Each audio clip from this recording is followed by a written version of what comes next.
लेते हैं। अभी आपको पता चल गया हमारा पंजाब का पानी जो अलग के आ रहा है, तो हर बंदे ने फिल्टर वाला पानी पीना शुरू कर दिया है। तो ये जो चीजें हैं ये भी तो लग के आ रही हैं, मोबाइल के जरिए आ रही हैं, मोबाइल के जरिए जा रही हैं। मोबाइल के जरिए मैसेज आता है आपको इतना सोना निकला है जनाब, हमसे रब्ता करें, इस नंबर पर रब्ता करें। जी, तो पाकिस्तान के इतने वाकयात निकल रहे हैं, ठीक है जी, और बाकायदा फोन भी आते हैं, लेकिन सिरे से जीरो से इसको आप नहीं लेते, आप इसके खिलाफ कार्रवाई नहीं करते।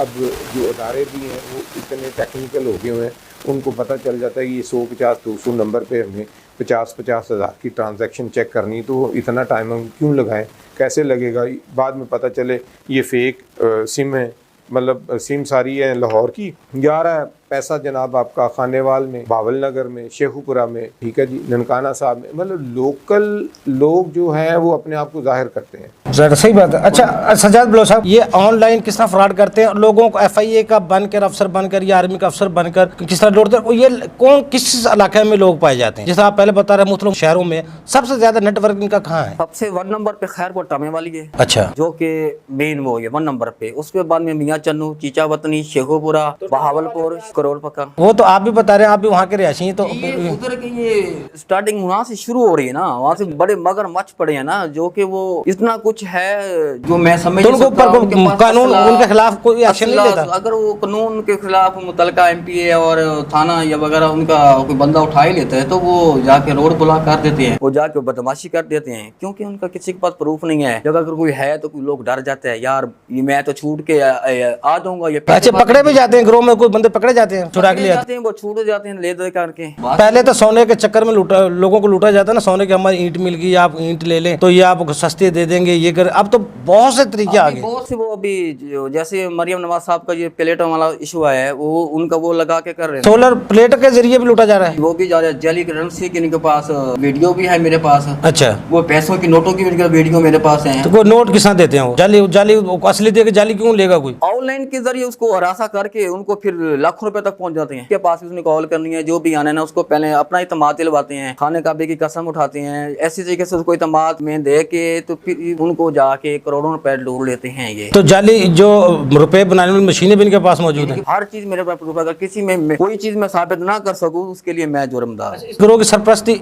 एक ही बंदा करता है कि मुख्तलिफ गिरोह के मुख्तलिफ सरपरस्त होते हैं? वहाँ पे मकामी जो है ना, जो भत्ताफोरी, जो कि अभी उन्होंने क्या, जब तक उन्होंने ना मेरे नाम पर लोगों से करोड़ों रुपए लूटा है, नाम मेरा शोकत रह गए, आपका ये करवा रहे, बंदा भी खुद उठाते थे। शनाख्त कार्ड किसी का इस्तेमाल करते हैं, सिम किसी का इस्तेमाल करते हैं, क्या करते हैं फिर वो? ये जैसे कोई भी समझ लो उसका नाम का ID कार्ड यूज कर लेते हैं। मैं ये बात कर रहा हूँ, उसको वीडियो कॉल के जरिए उनको हर चीज दिखा देते हैं। शनाख्त कार्ड भी उसी बंदे का उसी बंदे का दे देते हैं, व्हाट्सअप कर देते हैं। उसके बावजूद में उनको फिर ये हरासा करके उनको फिर ये इनकी टीम है आगे इनकी मुख्तसर टीम में बैठी होती है, वो फिर आगे करता है, इसका FBR का टैक्स हो गया, फिर ये आप नोटिस आ गया FIA का, आपका पकड़ा गया। इस तरीके से ना उसको टॉर्चर करते करते ना हजारों लोगों को ये सफेद पोश करोड़ों खरबों पे लूटे पड़े हैं। ये इंशाल्लाह जो मैं बता रहा हूँ, जो चीज सामने आएगी तो हर चीज सामने नजर आ जाएगी, जो कुछ मैं कह रहा हूँ। आपने अब तक अपनी दाद रसी के लिए कहाँ कहाँ दरख्वास्तें दी है, कहाँ तक डाटा दिया? मैंने दरखास्तें दी हैं, चीफ साहब को भी दी है, चीफ जस्टिस साहब को जी जी, DG FI साहब को भी दी है, रजिस्टर हाई कोर्ट लाहौर भी दी है, आज साहब को मैंने दी है। उस एप्लीकेशन की वजह मैंने USB भी डाटा डाल के दिया है, ये इसका फोल्डर है। ये क्या प्रूफ है आपने उनको ये दरख्वास्तें दी हैं, USB दी है? जी, डाक खाने के जरिए दिए मैंने, डाक के जरिए, वो मेरे पास रसीदें हैं। मैंने कहा मेरी जान को खतरा है, इस तरीके से जो मुझसे कर रहे थे, मैंने उस तरीके से कानून के मुताबिक अखबार पीस भी करवाया है, सोशल मीडिया भी करवाया है, बहावलपुर में भी करवाया है। आज 15-20 दिन हो गए ने, कोई असर भी नहीं है। आपने उन लोगों के खिलाफ दरख्वास्तें दी हैं या क्या किया है? उनके खिलाफ मैंने दरखास्तें दी हैं भी, ये ऐसा काम कर रहे हैं, ऐसा मामला है, मुझे जान से मारने के लिए 3 बार इन्होंने कोशिश की है, ये नाकाम हो गए हैं। फयाज अब्बासी, अजहर गुजर, सरफराज गुजर, वसीम गुजर, अहमद नवाज गुजर, अल्लाह रखा गुजर, अल्लाह नवाज गुजर, जितने भी गुजर मैं बता रहा हूँ ना, ये एक इनके जो टीमें है ना, कोई फोटा पास किला डिरावर जो इंडिया के बॉर्डर के साथ लगता है, ये उनकी उधर भी टीमें है, ये इनकी उधर भी मिली भगत है। ये बहुत बड़ी इनकी मामलात है, जो कि मैं अभी बता नहीं सकता, क्योंकि ये हमारे मुल्क को कमजोर करना चाहते हैं। जो इनकी सोच है ना, ये काफी अरसे से तो मुल्क को कमजोर करना चाहे तो वो आवाम को लूट रहे हैं, 5-10 हज़ार से रोजाना महरूम करते हैं, इससे बड़ा क्या होगा कमजोर करने का? तो लोग फारिग हैं बिल्कुल, वो उनका और काम नहीं है सिर्फ फ्रॉड के अलावा। आपको तो पता नहीं है मेरा बेटा क्या काम कर रहा है, उसको उन्होंने इस तरीके से काम देना है। इनका एक अपना दफ्तर है, उसमें एक बंदा इंटर होना है, इनका ऑफिस वगैरह है। अगर कोई बंदा उसमें कोई और जाएगा तो उसमें एंट्री नहीं होनी उनकी। ताकि वो उनका एक पूरा नेटवर्क है ना, उन्होंने ये उनका काम यही है, डेली बेस पे उनके पास जिसके पास 5000 बंदा काम कर रहा है, शरेआम अभी भी कर रहे हैं, मैं दिखा सकता हूँ, सबको पता है, बंदे में दिखा सकता हूँ। बताओ तो फिर इदारा उठा ले उनको। कौन किसी को करता है आजकल, क्या करता है सर जी? अगर अच्छा शायद साहब आपने गुफ्तगू सुनी, एक आवाम में कुछ चोरी करने वाला, छोटी मोटी डकैतियां करने वाला, वो पकड़ा जाए तो पुलिस मुकाबले में पार कर दिया जाता है। ये इतने बड़े बड़े गिरोह जो लोगों की जेबों को खाली कर रहे हैं, किसी की बहन को लूट रहे हैं, किसी की माँ को लूट रहे हैं, किसी के भाई को लूट रहे हैं, किसी को बाप को लूट रहे हैं, मुख्तलिफ हीले बहाने करके इनके खिलाफ हमारा कानून कुछ नहीं कर सकता। जी, जैसे भाई ने कहा कि मैंने मुख्तलिफ फॉरम पे एप्लीकेशन दी या रजिस्ट्री करवाई है या पोस्ट किया है, तो आफ्टर ऑल उसका कोई ना कोई डायरी नंबर या ये जो इसने सारी इंफॉर्मेशन डिलीवर की है, तो मुतल्लिका अदारों को इसका हाव तो सारा पता है। इस बंदे ने अपना एप्लीकेशंस भी दिए हैं और उसके ऊपर इसका आईडी कार्ड, इसका फ़ोन नंबर, सारा रेफरेंस भी है। एविडेंस कह रहा है कि मैंने यूएसबी में करके दिए हैं।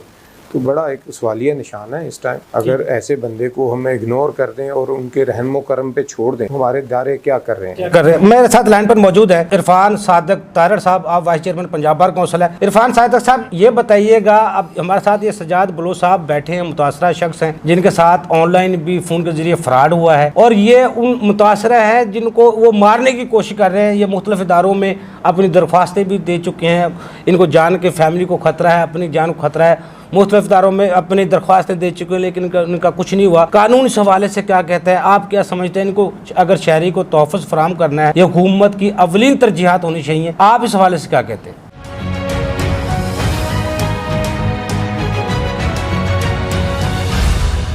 कि आप देखें कि आप अपने घर बैठे हैं, आपको एक अननोन कॉल आती है, नंबर से कॉल आती है, वो फौरन कहता है जी आपके बेटे को हमने यहाँ अगवा करके बैठाया हुआ है, अगर आप अपने बेटे को रिलीज करवाना चाहते हैं तो हमें फौरन, हम पुलिस वाले हमें इतने पैसे दें, या कोई अननोन बन के अल्टीमेटली बेसिकली वो थ्रेट क्रिएट करके आपसे ब्लैकमेल करके वो पैसे लेना चाहता है। इस तरह के इंसिडेंट भी हैं। दूसरे इंसिडेंट ये है कि जनाब आपको पता ही नहीं था, आपको अदरवाइज थ्रेट करके आपसे पैसे मंगवाने का, पैसे बटोरने का शहरियों से एक तरीकाकार बनाया जाता है। मैं समझता हूँ इस तरह के जो वाकयात होते हैं, हकीकत में ये कॉल जब पेरेंट्स को आती है कि आपके बेटे को हमने अगवा किया, पता चलता है बेटा तो अगवा हो ही नहीं है, बेटा तो अपनी यूनिवर्सिटी, स्कूल या अकेडमी में है, ये सिर्फ फेक तरीके से ये कॉल करके ब्लैकमेल करके पैसे मंगवाने की कोशिश की जाती है। और जब आप उन नंबरों पर कॉल बैक करते हैं, पता चलता है आगे से नंबर ही बंद है। और कई दफ़ा होता है कि आपके बच्चों की रोने की, फैमिली के जो जिनका एलिगेशन होता है अगवा किया, उनके रोने की आवाज़ें भी सुनाई जाती हैं, ऑल दो हकीकत में कोई ऐसी बात नहीं होती। ये सिर्फ और थ्रेट क्रिएट करके फ्रॉडुलेंट मैनर से लोगों से पैसे लेते हैं। मैं समझता हूँ बिल्कुल इस तरह की कॉल्स जितनी भी हैं ये कानून की गिरफ्त से बाहर नहीं है। उसकी वजह स्टेट की रिस्पॉन्सिबिलिटी है, हर शहरी को तहफ़्फ़ुज़ देना, शहरी की हिफाजत करना रियासत की जिम्मेदारी होती है। और अगर इस शहर किसी शहरी के साथ इस तरह का मामला हो, वो फौरन जाके कंसर्न पुलिस को इस बाबत इतला दे और पुलिस जो है बिल्कुल उस पर प्रोसीड करेगी। लेकिन अब मामला क्या है कि कुछ लोगों की ये भी कंप्लेंट्स हैं कि हम जाते हैं, पुलिस वाले कहते हैं जी हमें तो पता नहीं कौन है। लेकिन मैं समझता हूँ कि यहाँ पे FIA भी मौजूद है, उसको बिल्कुल इंटेरोगेट इस लेवल से होना चाहिए, उसको ये सर्च होना चाहिए इस लेवल पे कि ये कॉल्स आ रही हैं, ये कहाँ से कॉल्स आ रही हैं और कॉल करने वाले कौन है। बेसिकली देखिए ये एक्सपर्ट बंदा ही बता सकता है, रूटीन वाला बूटा ASI तो नहीं इस पोजीशन में इंक्वायरी करके उसको करे। तो इस मैटर में मैं समझता हूँ FIA को मैक्सिमम प्रोसीड करना चाहिए, FIA को उन लोगों को तक पहुंचना चाहिए जो ये फेक कॉल चलाते हैं। बेसिकली ये ग्रो फॉर्म में काम करते हैं और जितनी ये फेक कॉल सिस्टम है, ये FIA को अगर इंक्वायरी करें और कॉल डाटा चेक करें, अल्टीमेटली सिम तो किसी नाम से जारी होगी और वो आगे से अपना जायज़ कैश, ईजी पैसा या सच टाइप ऑफ अकाउंट भी भेजते हैं कि हमें ये पैसे भिजवाए जाएं। तो अगर FIA इस लेवल पे जाकर इंक्वायरी करे, उन लोगों का डाटा सर्च करे, देखिए अगर किसी बंदे का ईजी पैसा अकाउंट यूज हो रहा है तो उसका थंब इंप्रेशन यूज होता है, उसका बायोमेट्रिक सिस्टम यूज होता है। तो अगर FIA इस लेवल पे इंक्वायरी करे तो ये बिल्कुल पॉसिबल्स है। मैं समझता हूँ FIA को इस लेवल पे शहरियों के तहफ़्फ़ुज़ के लिए अपनी इस जो प्रोसीडिंग है उनको स्पीडी करना चाहिए और शहरियों के तहफ़्फ़ुज़ के लिए मैक्सिमम उनको कार्रवाई करनी चाहिए।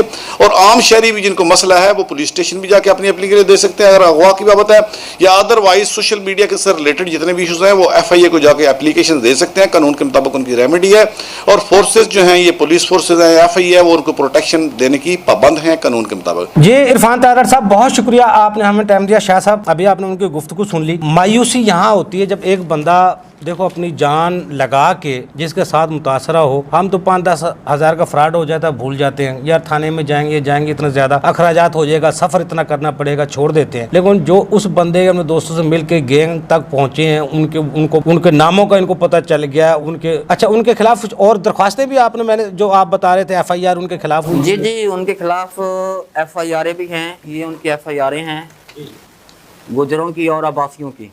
अच्छा, ये गुजरों के खिलाफ है? जी, ये है 25/25, ये है आबासियों के खिलाफ। ये कौन से थाने में है? खैरपुर टामे वाली। ये दूसरी गुजरों के खिलाफ है 128/25, ये भी टामे वाली? ये टामे वाले के, ये कोई आर्मी वाले साहब है, उनकी फैमिली के साथ इन्होंने लड़ाई की है। लड़ाई की है कि लूटा है? लड़ाई की है, गाड़ी मारी बदमाशी के साथ। अच्छा। इन्होंने गार्ड रखे हुए हैं ना, अपने गार्ड रखे हुए हैं, बड़े प्रोटोगोर है इनके, आगे पीछे डाले, ये वो, इनके बहुत मामला आते हैं। इनके साथ लड़कियां भी काफी तैनात हैं जो कि इनके साथ वो मिल के ना काम करती हैं, वीडियो कॉल पे किसी को हरासा कर, हर तरह का लूट मार ये कर रहे हैं। तो ये इन्होंने मुझे मारने की इतनी कोशिश की है ना, तो लेकिन ये अल्हम्दुलिल्लाह अल्लाह पाक का शुक्र है।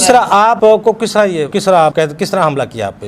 इन्होंने मुझे एक बार इन्होंने हमला किया है जहाँ पे मैं किसी दोस्त के पास था, इन्होंने हमला किया है, वहाँ से 2 मिनट में पहले चला गया हूँ। इन्होंने आधा दूध इन्होंने फायरिंग की है, तो ये डर जाएगा हमसे। फिर उन्होंने मुझे कॉल की, चुप करके बैठ जाओ, तुम्हारी कोई अहमियत नहीं, तुम क्या कर लोगे, वो भी मेरे पर रिकॉर्डिंग हैं। अच्छा। मैंने क्या, मैं आप उस लोगों से मैं नहीं डरता हूँ, तुम लोगों से मैंने मुकाबला करना है, मैंने हारना नहीं। तो एक आम शहरी है, आप उनका मुकाबला किस तरह कर सकते हैं? आप सब कह रहे हैं वो पुलिस कुछ नहीं बिगाड़ सकती, कोई डर है उनका कुछ नहीं बिगाड़ सकता? हमारे साथ है ना, अल्लाह तो सब कुछ देख रहा है। जब किसी तरह दुश्मन मेरा करोड़ों बन जाए तो मैं अकेला नहीं हूँ, अल्लाह सारा देख रहा है सब कुछ, वो सब कुछ बेहतर कर रहे हैं। अगर मैं इसमें 1% भी गलत हूँ तो मुझे भी माफी नहीं होनी चाहिए।